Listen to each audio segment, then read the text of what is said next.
Is it fair to compare the new Enterprise Zone project with the previous Enterprise Zone project under Thatcher?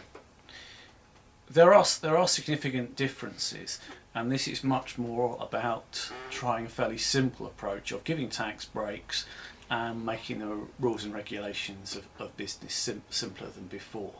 So I guess they would argue that they've learnt from some of the mistakes. It's less about direct spending of public money and the authorities trying to work out what to spend the money on, which is somewhat un-Thatcherite idea. And possibly learn from experience in countries elsewhere. If you have a fairly simple, transparent system, that's easy enough for businesses and potential businesses to work out, latch onto, and respond accordingly. Right. What about the enterprise zones in the context of Sheffield itself?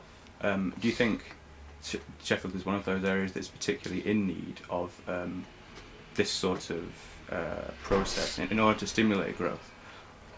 Sheffield is very much fits the bill of these sorts of areas, major urban areas which have become heavily reliant on public sector employment, which is obviously going to go down with hits on the council, but also hits on national expenditure, which affect public expenditure determined nationally.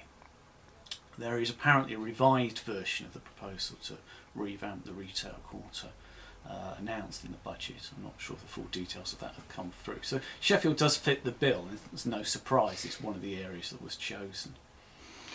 With as you said earlier, the idea that there may not be new jobs created as such, or new businesses created as such, but they'd be more likely to be moved around, is the worry that that could create an illusion of this new growth, when in fact it's merely just sort of the same growth, but from a different view, a different angle?